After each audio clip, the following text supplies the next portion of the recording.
Have you ever watched someone close the door and felt like they took your whole world with them? That morning was ordinary. The coffee still brewed in the corner. The sun peeked through the kitchen blinds. But something in her eyes wasn't ordinary. It was cold, final, like she'd made up her mind long before she ever said the words. "I can't do this anymore," she told him. Her bags were packed. Her heels clicked like punctuation marks on the tile floor. He didn't scream. He didn't beg. He just stood there with two tiny girls holding onto his pant leg, trying to understand how a woman could walk away from the very people who needed her most. She didn't just leave a man. She left a father and two daughters with matching pigtails who didn't understand what abandon meant until the school calls came. The birthdays passed without cards and the bedtime stories had only one voice. That day, she didn't just close the door to their home. She opened a new chapter, one filled with silent sacrifice, and something none of them could have imagined yet.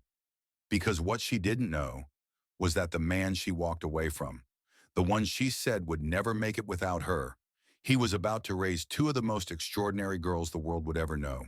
And this is their story. Sometimes life doesn't shatter with a bang, it breaks with a whisper. It was a quiet morning, too quiet. The kind of quiet that doesn't comfort you but warns you.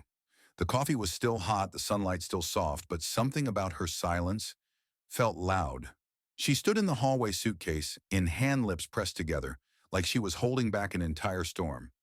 He had seen that look before in strangers, maybe in movies, but never in his wife. Not the woman who once cried just watching their twin daughters sleep. Not the woman who used to laugh at the smallest things, like the sound of the girls giggling under the covers past bedtime. But that morning she wasn't laughing. She wasn't crying either. She was done. "I can't stay here anymore," she said, her voice flat. This, this isn't the life I signed up for." She didn't look at the kids. She didn't bend down to hug them goodbye. She just walked out. And just like that, the man who once thought he had a partner became a single father of two. He didn't even have time to process what had happened. One moment he was making breakfast. The next he was on the kitchen floor holding back tears while his daughters pulled at his shirt asking if mommy was coming back. But the truth was, mommy wasn't coming back. Not that day, not the next, not ever. For weeks he tried to shield them from the truth. He made up stories.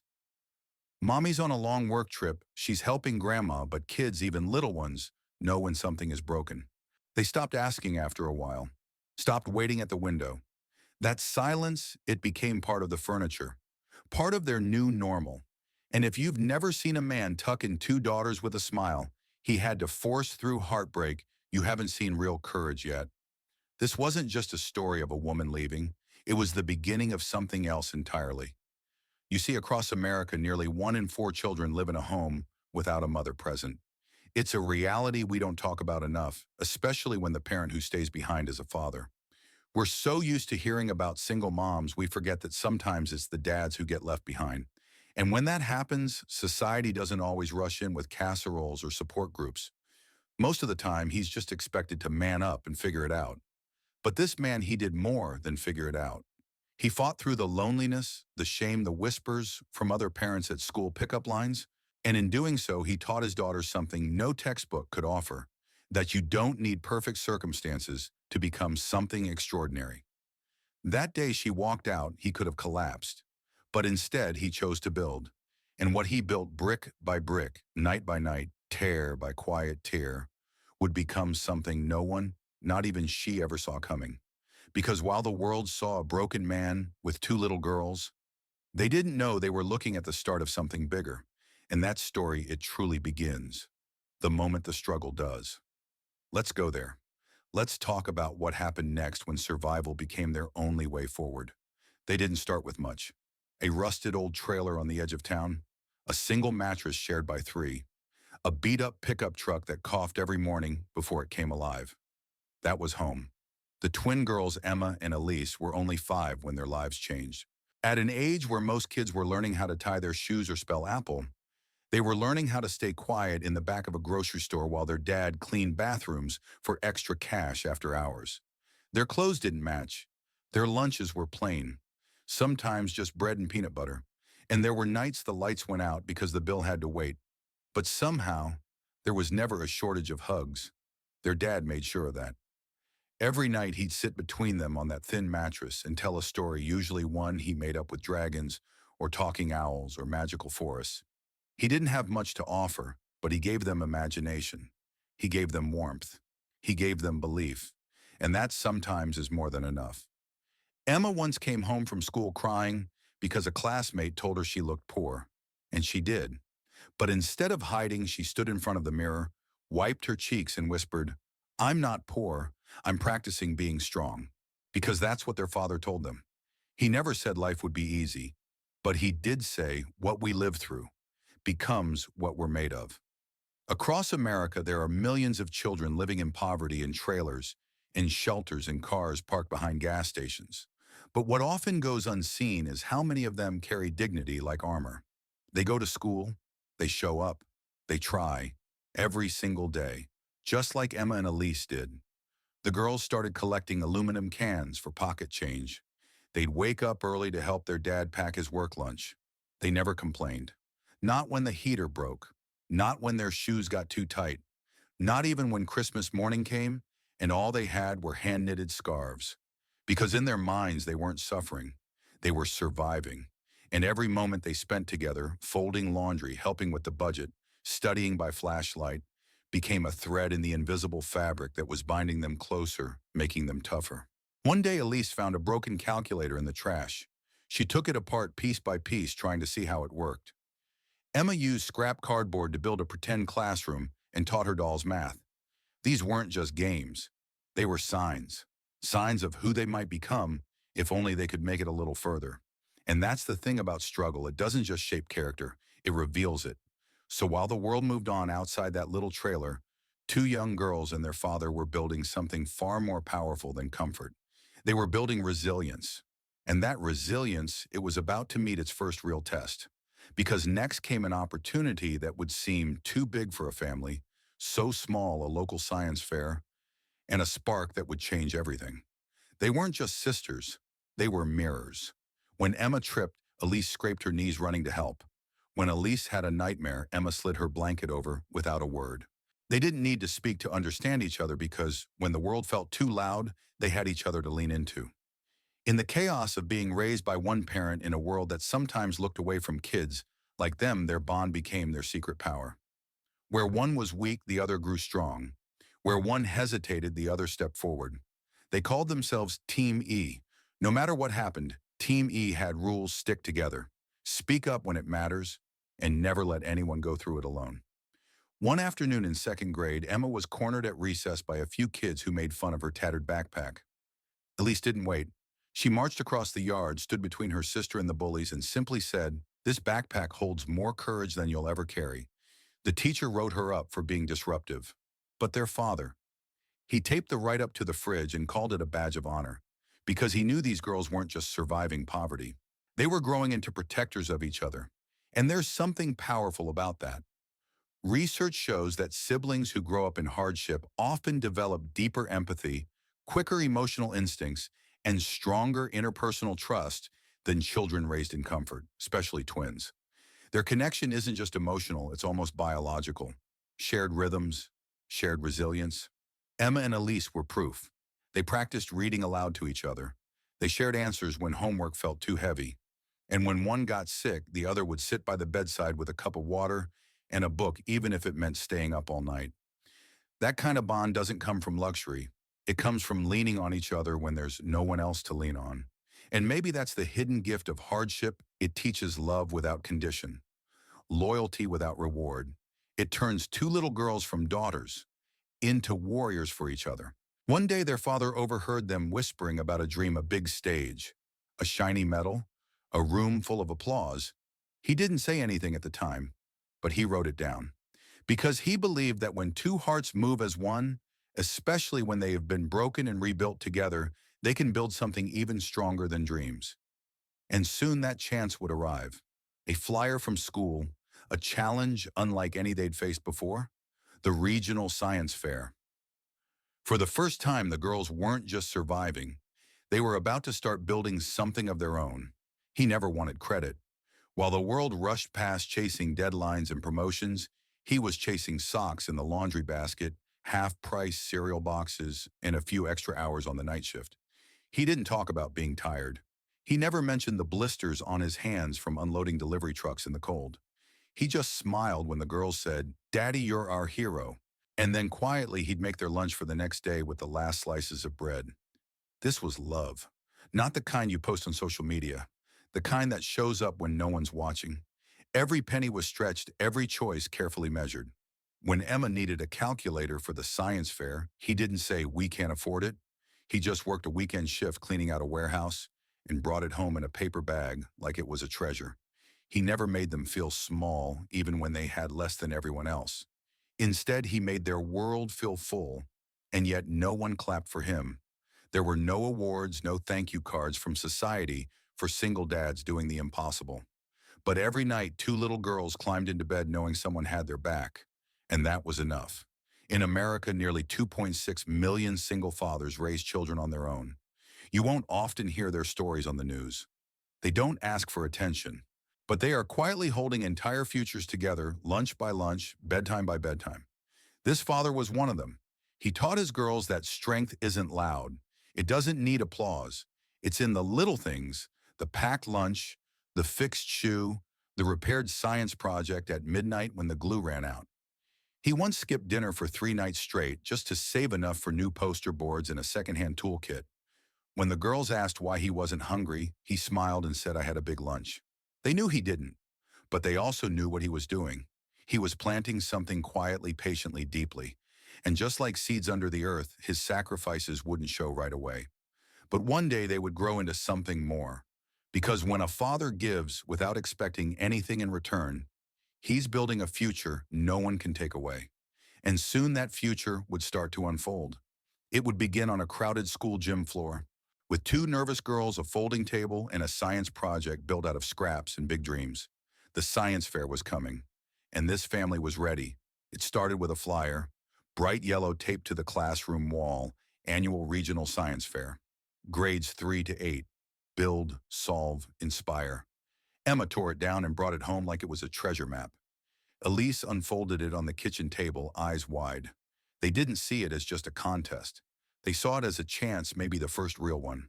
Their father hesitated. There was no money for fancy supplies, no 3D printers or chemical kits like the kids from richer schools might have. But the girls, they had something better. They had an idea. Emma had always been fascinated by how food waste smelled when left too long. Elise loved tinkering with old wires. So together they built a tiny homemade compost energy generator. It didn't look like much cardboard-based copper wire from discarded headphones, a tiny LED bulb flickering at the top. But it worked. And more than that, it was theirs. They stayed up late every night for 2 weeks, taking notes, testing variables, sketching diagrams on the backs of junk mail. Their dad sat with them, yawning through his own exhaustion, occasionally offering a tip or just passing them warm tea in a chipped mug. The day of the science fair arrived with nervous hands and oversized backpacks. They rolled in their project on a squeaky cart. Around them were polished professional setups, solar models, mini drones, poster boards with glittered titles. The twins didn't have glitter, but they had heart. When the judges came by, Emma explained how their design could help poor families reduce waste and generate light in emergencies. Elise walked through the circuitry, her fingers trembling, but her voice steady. And when they finished, there was a pause, then a smile. Later that day, when their names were announced as the first place winners in their category, the girls didn't move at first. They just held each other's hands. Then they ran straight into their father's arms. He didn't say much. He just kissed the tops of their heads and whispered, "I told you what we lived through becomes what we're made of." That science fair did more than award them a medal. It opened a door. A local reporter covered their story, Twin Girls Build, Eco-Energy Project from Trash Win Big. A small nonprofit that supports underprivileged students reached out with mentorship. Then a call came from a statewide STEM foundation offering full scholarships to a summer program at a university. For the first time, the girls stepped onto a college campus. And that moment, it changed everything. They saw labs, mentors, possibilities. They saw a future. And their father, standing quietly at the edge of the crowd, saw something else. He saw the moment his daughter stopped surviving and started soaring. Because sometimes all it takes is one spark, one idea, one opportunity. And from that point on, they would never look at limitations the same way again. The science fair had lit more than just an LED bulb. It had lit a fire. And that fire, burning quietly fiercely, was about to become something far bigger. Because next came an idea. An idea so bold it didn't just belong at a fair table. It belonged in the world.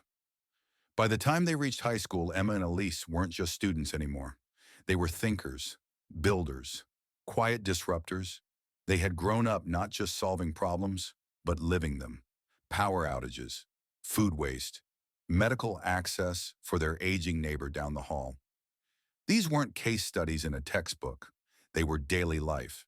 And one day, while helping that very neighbor, Mr. Grady, a retired mechanic who'd fallen and couldn't call for help, they had an idea. What if Emma said we could create something that watches over people like him? Something smart, Elise added, but simple, affordable, and human. That night at the kitchen table, where they once did science fair diagrams, a new kind of blueprint began to take shape. A wearable device, one that could monitor movement, detect falls, even sense early signs of cognitive decline, and alert caregivers or family in real time. They called it Haven, because to them that's what it was meant to be. They built the first prototype using parts from broken fitness bands, a donated Raspberry Pi, and tutorial videos from the public library. Their father watched quietly from across the room, pride stitched into every glance. By senior year, they submitted their project to a youth entrepreneurship competition. They didn't expect much, but they won. And with that came a small seed grant, $10,000. It wasn't life-changing money, but it was possibility. They used it to register their business. They spent weekends coding in coffee shops, testing hardware in borrowed lab space, building out a brand from the ground up. Of course, not everything went smoothly. They were turned down by 17 different investors. One told them their idea was too soft. Another laughed and said, "You're sweet, but you're not Silicon Valley." Still, they pressed on, because they weren't doing this to impress anyone. They were doing it for people like Mr. Grady, for every forgotten elderly neighbor, every underfunded home, every daughter who couldn't be in two places at once to care for the parents she loved. And slowly, word spread. A local senior center agreed to pilot the device. Nurses called it game-changing. Families cried when they got alerts that allowed them to help in time. Then came the phone call that changed everything. A national health tech incubator wanted to invest. Suddenly, Haven wasn't just a project, it was a company. And the two girls who once built machines from trash now ran a startup changing lives. There's a lesson in all this. When you grow up with little, you don't just dream of more, you dream of better. Not just for yourself, but for everyone left out of the conversation. Emma and Elise never set out to get rich. They just wanted people to feel safer, to feel seen. But sometimes the world recognizes something truly meaningful and rewards it. What happened next wasn't planned. They were invited to speak at a national innovation summit. Their faces were suddenly on magazines, podcasts, even a morning show. But not everyone was proud, because someone from their past had seen them too, and she was on her way back. The woman who once walked out the door was about to walk back in. It happened on a Tuesday. Emma had just wrapped up a podcast interview. Elise was finishing a pitch deck for their next round of funding. Their dad was sitting quietly in the kitchen, thumbing through an old photo album, one with corners worn and pages that smelled faintly of time. And then the phone rang, a voice on the other end, soft, uncertain.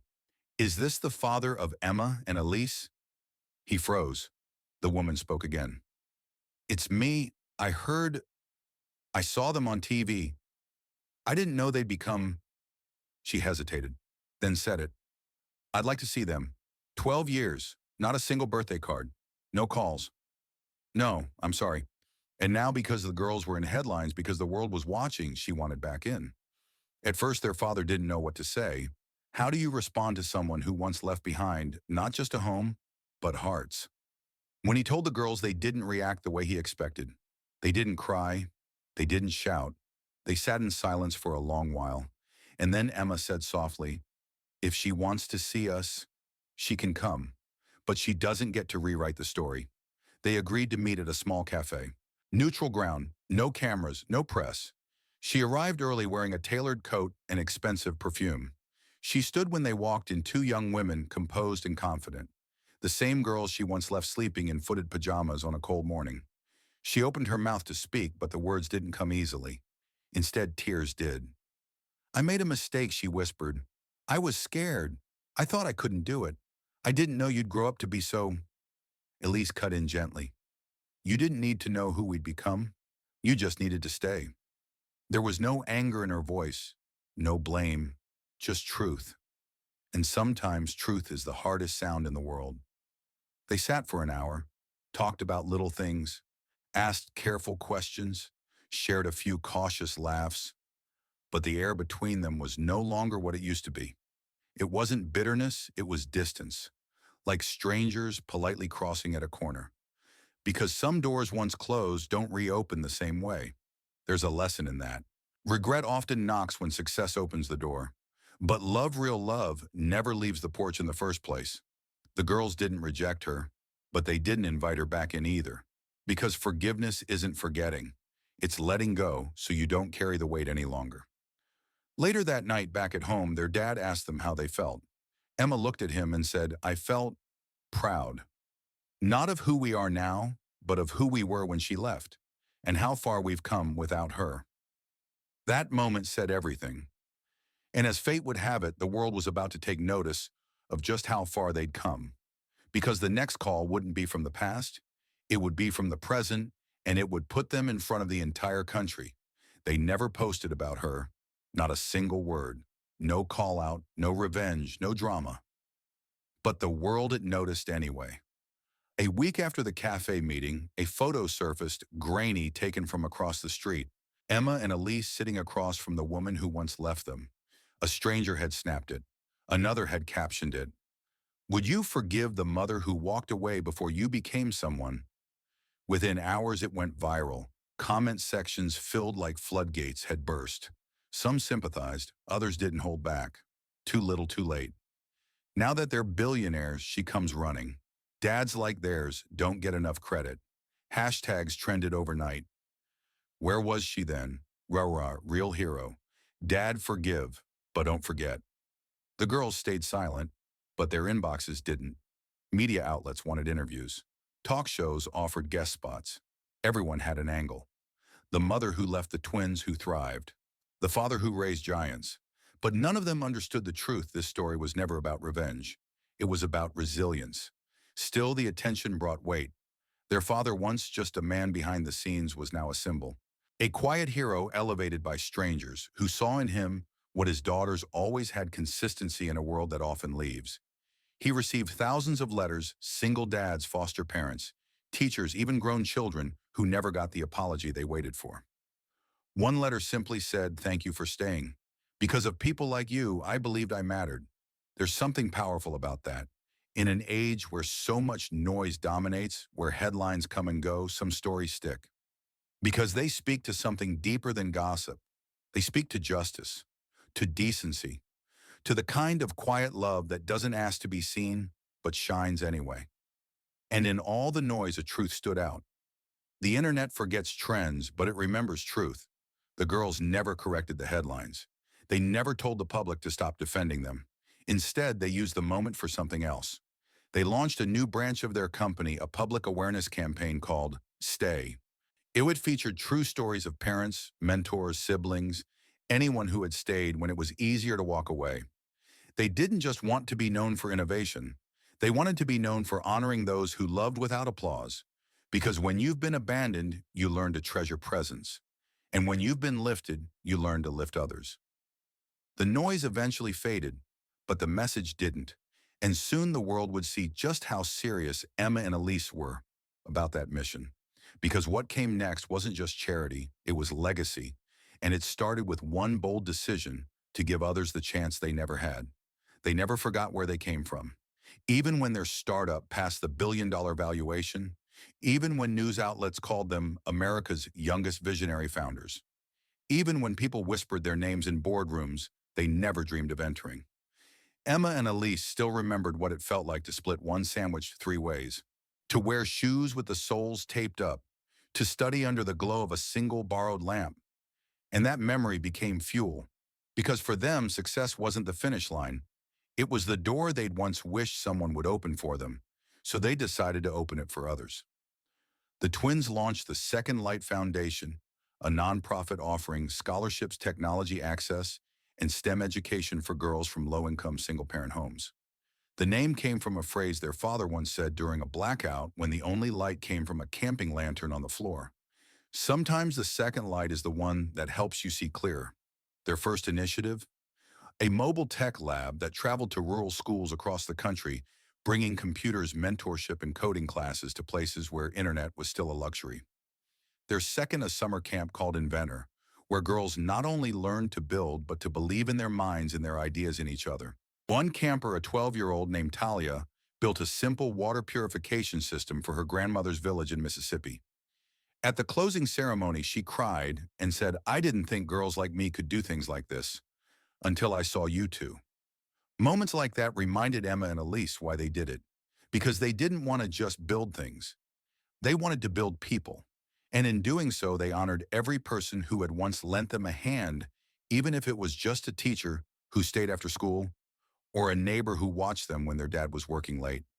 They also started a quiet tradition. For every $100,000 they earned, they gave away $10,000 in no-strings microgrants to women over 40 trying to start again, whether after divorce, job loss, or just years of putting everyone else first. Because they knew something the world often forgets. Success isn't real if it doesn't ripple. You don't light a torch just to keep it to yourself. You light it so others can see their own way forward. And the ripple they started, it was just beginning. Because one day as they stood on stage at a global innovation conference ready to present the next chapter of Haven, a hush fell over the crowd. All eyes turned to the front row where a man with silver in his beard and pride in his eyes stood up. He didn't need to speak. He'd already said everything through the years of quiet sacrifice. But this time it was their turn to honor him. Because the girls the world now celebrated still called him Dad. It wasn't about proving her wrong. Not really. When the twins took the stage at the Global Impact Awards, dressed in simple navy suits holding hands like they did when they were 5, there was no speech about revenge. No bitterness in their voices. No mention of the woman who once left them behind. There didn't need to be. Their presence alone was enough. The crowd stood as their names were announced, Emma and Elise Carter, for transformational leadership in accessible health technology. And in that moment, legacy wasn't a word. It was a room, a feeling, a lifetime, crystallized into this one instant. As the applause echoed, their father stood in the front row, eyes shining but steady. He didn't need a spotlight. He had always been the foundation beneath it. Elise spoke first. "We didn't come here today to talk about technology," she said, voice clear. "We came here to talk about what happens when someone believes in you before the world does." Emma added, "We were told once that we wouldn't make it, that we didn't have enough, that we weren't enough." She paused, scanning the crowd. "But love makes enough." They didn't call it payback. They called it forward. Because for them, legacy wasn't what you left behind. It was what you built while you were here. It was the quiet moments, a father wrapping peanut butter sandwiches in wax paper, a sister defending the other on a playground, a science project made of scraps lighting up a future no one expected. It was Haven helping thousands of seniors live with dignity. It was a scholarship check sent to a girl in Detroit who had once been told to pick something more realistic than engineering. It was the ripple effect of resilience. And yes, people had been wrong about them. But that was never the point. The point was that they had been right about themselves. Right to dream bigger than their circumstances. Right to believe that pain could become purpose. Right to stay kind, even when the world wasn't. And now they were building something no one could take away. Because when love becomes legacy and legacy becomes motion, the story doesn't end. It only begins again, with someone else sitting in a small room, wondering if they're enough. So to that person, to the child listening, the parent barely hanging on the dreamer building in silence. This story is for you, and we hope you never stop writing your own. You've just heard the story of two girls who were left behind, but never gave up. Of a father who stayed even when it would have been easier to walk away. Of a legacy that wasn't born from power or privilege, but from persistence and love. And maybe, you see a little of yourself in them. Maybe you've been doubted, overlooked, left behind. Maybe someone once told you you'll never make it, but they were wrong, and this story proves it. So here's what we want you to remember. You don't need perfect beginnings to build something extraordinary. You just need one reason to keep going. If this story moved you, share it with someone who needs to believe again. Tell us in the comments who stayed for you, or who did you stay for?